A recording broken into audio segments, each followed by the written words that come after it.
నమస్కారం. నా పేరు మహిత. నేను జూపిటర్ హై స్కూల్లో 9వ తరగతి చదువుతున్నాను. మన భారతదేశంలో ఎన్నో రాజులు ఉన్నారు.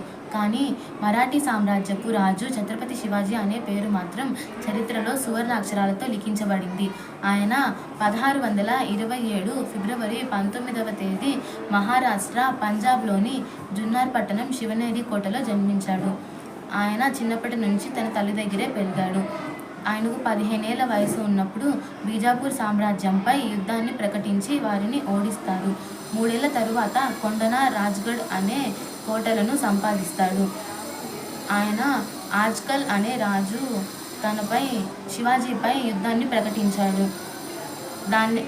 యుద్ధానికి సిద్ధంగా లేని శివాజీ సంధి కుదుర్చుకోవడానికి పిలుస్తాడు. ఆజ్కల్ వక్రబుద్ధి గురించి తెలిసిన శివాజీ ఉక్కు కవచాన్ని ధరించి తన దుస్తులలో పులిగోరును దాచుతాడు. ఆజ్కల్ ఖాన్ తనపై దాడి చేయగానే శివాజీ తన దగ్గరున్న పులిగోరును తీసి ఆజ్కల్ పొట్టను ఉగ్ర నరసింహుడి వలె చీల్చి చెండాడుతాడు. అలా కొన్నాళ్ళ తర్వాత 1660 ఔరంగజేబ్ తన మామ అయిన షాయిస్తా ఖాన్కు 1,00,000కు పైగా సైనికులను ఇచ్చి శివాజీపై దండెత్తడానికి పంపిస్తాడు. ఆ యుద్ధంలో శివాజీ ఓడిపోతాడు. 1663లో అక్కడ ఒక పెళ్లి జరుగుతుండగా పెళ్లికూతురు తరపు బంధువులలో కలిసి కోటలోకి ప్రవేశిస్తాడు.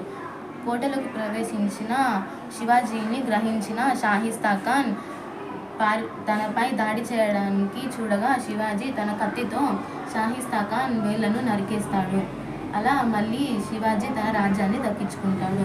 1664 సూరత్ నగరం ప్రధాన వ్యాపార కేంద్రంగా ఉండగా శివాజీ మొఘలులపై దాడి చేసి వారి సంపాదనను, ఆయుధాలను సంపాదించుకుంటాడు. 1666న ఔరంగజేబ్ 50వ పుట్టినరోజు సందర్భంగా శివాజీని ఆహ్వానిస్తాడు. శివాజీ తన కొడుకైన సంభాజీతో కలిసి అక్కడికి వెళ్తాడు.